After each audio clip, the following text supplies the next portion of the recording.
into sports, everyone. Lots of changes coming for local football programs in the Desert Southwest. Conference realignments in both AIA and CIF were announced today.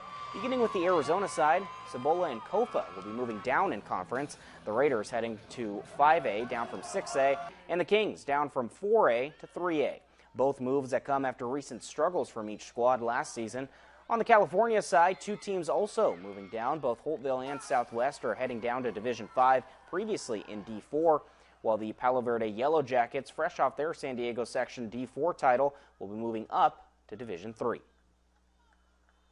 And a first-of-a-kind high school media day for athletes taking place at Raider Gym at Cibola. Several athletes from basketball, soccer, and wrestling got a chance to get their pictures taken and answer some questions about their ongoing seasons. But more impressive was the turnout of many local students joining the day from Kofa, San Luis, and more to learn about media and photography along with videography. Richard Fontana is telling us it's a good hands-on way to bring students and local media together to ask questions and learn valuable skills, while also showcasing athletes. And it's something the local schools hope can grow year by year into a massive day down the road. In the meantime, we got a chance to catch up with a couple of Lady Raiders, asking them about their season so far. I think it's going really good. Our team chemistry has gotten way better, and I'm just hoping to win the rest of our games to keep our record up, and then so we can make the Open Division. It's like a big year because we're losing like a lot of our seniors, like 7 seniors we're losing, so it would mean a lot. I believe like we can do anything we put our minds to. Like we can compete with anybody at this point. So honestly, I'm looking forward to making it off to playoffs because I do have a really high hope that we will make it, especially with our team coming together as a family and teammates together. I feel like we could do it with the mentality, thinking positive all the way through, and I feel like we can make it to playoffs.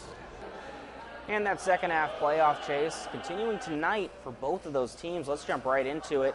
Over to Raider Field, Cibola hosting crosstown rival Gila Ridge. Student section fired up for this one. We begin in the first half.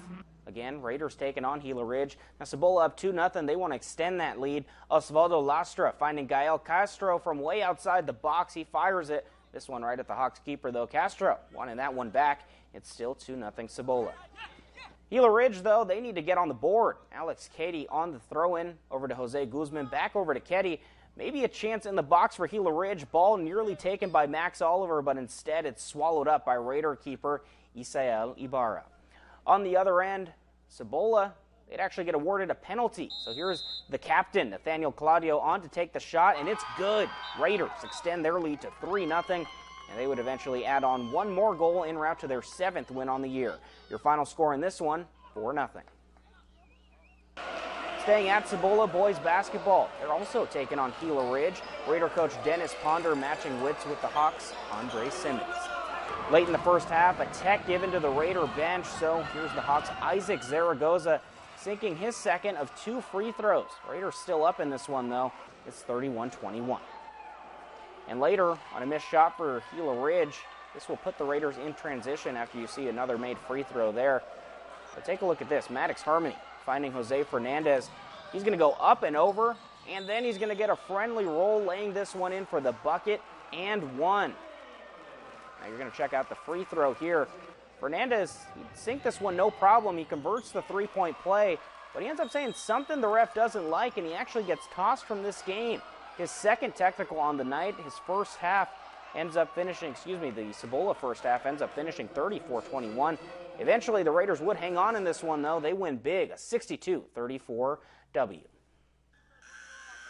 We start on the floor inside the walls of Gila Ridge for girls hoops. Anthony Gerg and the Lady Raiders trying to hold up the Open Division rankings against the Lady Hawks. Early on, Isabella Molina pushing it up the floor and slows it down to get it over to Sierra Baumhauer, slithering the baseline, cashing in on the floater. A couple trips later, the ball movement from the Raiders finds the hands of Mia Soria, and the three-point threat makes her presence known. Nailing the triple, that puts Cibola up by 6. Now the Hawks, they'd put up a fight early on. Here's Bella DeCourse in transition, pulling the three and hitting. She would lead the Hawks with 15 points on the night. And in the final moments of the first quarter, how about Ella Gettings with the turnaround, kisses it off the glass. The Hawks pull within 2 points.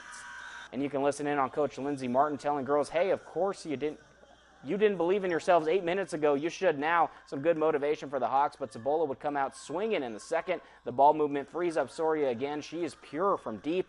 Sierra Baumhauer would add another triple Later here in the second, 3 of her 23 on the night. As the Lady Raiders turn around a sloppy first half, they ride to a 62-37 win on the road.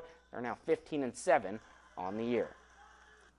Now to the girls' side, back over at the Hawks' Nest, Cibola girls soccer trying to keep pace with the 6-2 Gila Ridge Hawks. They're fired up for this one. Late in the first half, Olivia Waterhouse gets it up in space for Addison Duke with the Jets on. She gets a shot off quickly, but it's into the arms of the keeper. A few minutes later, Cibola finally finds some space. Itzel Mesa, but she can't get it past Dakota House, protecting the house. Raiders couldn't muster up much on offense all night, but the Hawks did. Throw-in gets bounced around. Look at this play. Lacey Haxon with the left boot. Goalkeeper had no idea what to do with it. That puts the Hawks up by 4 and pretty much seals the deal. Gila Ridge bounces back from 2 straight losses after a 6-0 start. They improved to a record of 7-2 on the year. A lot of Gila Ridge Cibola games tonight.